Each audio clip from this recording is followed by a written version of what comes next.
மூச்சு எவ்வளவு அவசியமோ அப்படியே தான் உழைக்கும். உழைப்பின்றி ஜீவிப்பதில் உற்சாகமில்லை. உழைப்பின் முக்கிய பலன் லாபம் அன்று, லாபம் ஒரு உபப்பலனே.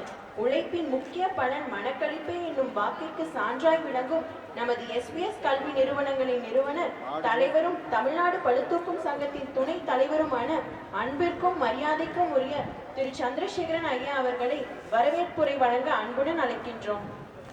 இந்த சிறப்பு மிகுந்த நிகழ்ச்சியின் சிறப்பு விருந்தினர், வணக்கத்துக்குரிய மாவட்ட ஆட்சித்தலைவர் திருமதி அர்ஜுனா பட்நாயக் அவர்களே,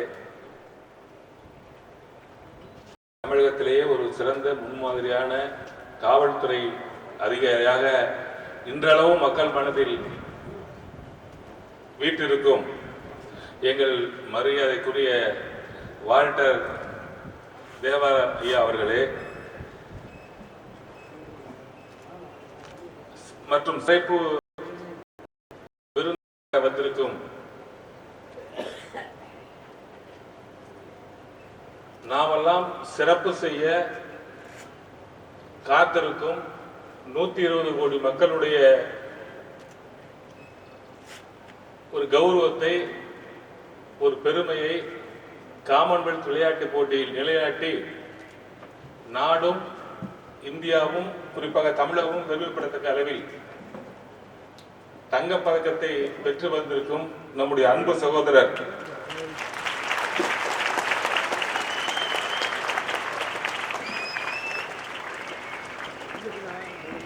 சதீஷ்குமார் சிவலிங்கம் அவர்களே மற்றும் வாழ்த்துறை வழங்க வந்திருக்கும் மதிப்பிற்கும் மரியாதைக்கும் உரிய பரபின் மைந்த முத்தையா அவர்களே, தமிழ்நாடு பளுதூக்குவோர் சங்கத்தினுடைய தலைவர் அன்புக்குரிய சகோதரர் எத்திராஜ் அவர்களே மற்றும் அந்த சங்கத்தினுடைய செயலாளர் மற்றும் சங்க நிர்வாகிகள், அர்ஜுனா விருது பெற்ற மதிப்புக்குரிய நண்பர்கள் மற்றும் இங்கே இருக்கின்ற ஆசிரியர் பெருமக்கள், இந்த கல்லூரியுடைய துணைத் தலைவர் ராகவேந்திரன் அவர்கள் மற்றும் கல்லூரி இயக்குனர் டாக்டர் கண்ணன் அவர்கள் மற்றும் துறை HODகள், பேராசிரியர் பெருமக்கள், என் அன்பிற்கினிய மாணவ கண்மணிகள், உங்கள் அத்தனை பேருக்கும் என்னுடைய முதற்க நன்றியை தெரிவித்து நான் அதிக நேரம் இங்கே பேசப் போவதில்லை.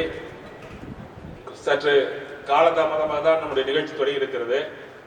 அதனால் நான் என்னுடைய உரையை சுருக்கமாக ஒதுக்கிக் கொள்ள விரும்புகிறேன். குறிப்பாக இந்த சங்கத்தினுடைய மாநில துணைத் தலைவர் என்கின்ற பொறுப்பும் எனக்கு இருந்த காரணத்தினால் நம்முடைய பாரதத்துடைய பெருமையும் தமிழகத்தினுடைய பெருமையும் வென்றெடுத்த தம்பி சதீஷ்குமாரை பாராட்ட வேண்டும் என்கிற நோக்கத்தோடு அந்த சங்கத்தில் உள்ளவர்களை சொன்னேன்.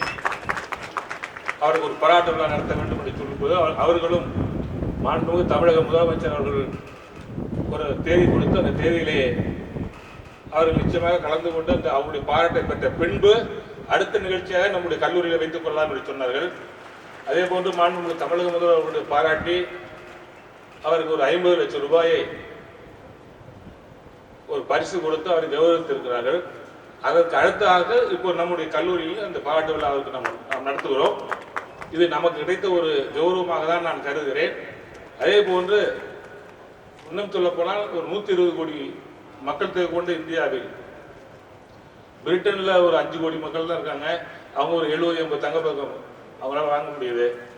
ஆனால் நம்ம 120 கோடி மக்கள் இருக்கு, நம்மளால 15 தங்கப்பதக்கம் தான் வாங்க முடியுது அப்படின்னு சொன்னால் நாம் இன்னும் விளையாட்டில் போதிய அக்கறை இல்லை, இல்லைன்னா அக்கறை எடுத்துக்கலை, இல்லைன்னா அக்கறை எடுத்துக்கக்கூடிய அளவுக்கு பொருளாதார வசதி நம்ம மக்கள்கிட்ட இல்லை.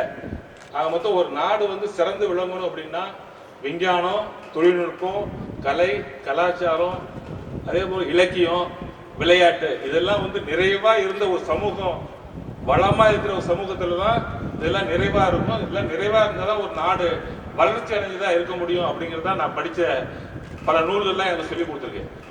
அதன் அடிப்படையில் தான் விளையாட்டும் நமக்கு எப்படி ஒரு கல்வி, வேலைவாய்ப்பு, தரமான பொறியியல், தொழில்நுட்பம், அறிவியல் இதெல்லாம் ஒரு மனிதனுக்கு தேவையோ அதே மாதிரி விளையாட்டும் தேவை. அந்த விளையாட்டை நம்ம முறையாக அதை ஃபாலோ பண்ணீங்கன்னா இளைஞராக நீங்கள் இப்போ எங்களுக்கெல்லாம் 50-52 வயசாக போச்சு, இந்த மாதிரி அதெல்லாம் அதுக்கான நேரம் அதெல்லாம் இன்னமும் பண்ணலாம் இருந்தால் கூட உங்களுக்கு அந்த வாய்ப்பு இருக்குது. அதெல்லாம் நீங்கள் பயன்படுத்திக்கிட்டு உங்களுடைய உடலும் மனசும் ரொம்ப தூய்மையாக இருக்கும், வலிமையாக இருக்கும். அதனால் நீங்கள் விளையாட்டுலேயும் கொஞ்சம் கவனம் செலுத்தணும்.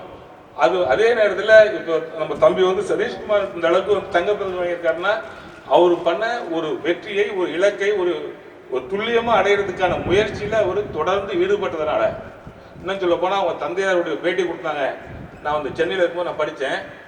ஒரு காப்பி கூட நாங்கள் குடிக்கிறது இல்லை. என் பையன் காப்பி குடித்தா கூட அதனால் அது ஒரு ஊக்க மருந்து அப்படின்னு சொல்லி போட்டியில் கலந்துக்கிறதுக்கு போது ஏதாவது ஒரு தடை வந்துடுமோ, இல்லை வெற்றி பெற்றால் கூட அந்த பழக்கத்துக்கு ஒரு பெருமை இருக்காதோங்கிற பயத்தில் காப்பி கொடுக்கறதே தவிர்த்துட்டு கடும் பயிற்சி, உழைப்பு, அடைய வேண்டிய இலக்கை நோக்கிய பயணம், என்ன நம்ம எதில் ஜெயிக்கணுங்கிற ஒரு லட்சியம் இருக்கோ அந்த லட்சியத்தை நோக்கி அவர் வந்து பயணப்பட்டாரு. அதனால தான் இந்த பதக்கத்தை வெல்ல முடிஞ்சுது அப்படின்னு சொன்னாங்க அவங்க. அதே தான் உங்களுக்கும். இதில் வந்து நிறைய விஷயங்கள் நீங்கள் புரிஞ்சுக்கணும். அதாவது நீங்களும் இளைஞர்கள், என்னுடைய இளம் மாணவிகள், இவங்கெல்லாம் நீங்கள் என்ன புரிஞ்சுக்கணும்னா, நீங்கள் எதை நோக்கி பயண போறீங்களோ, எதை அடையணும்னு நினைக்கிறீங்களோ அதை வந்து உறுதியாக தீர்மானிச்சுட்டு அதை நோக்கி எந்த சோதனை வந்தாலும் தொடர்ந்து முயற்சிப்பீர்களானால் நீங்கள் வெற்றி பெறுவது உறுதி.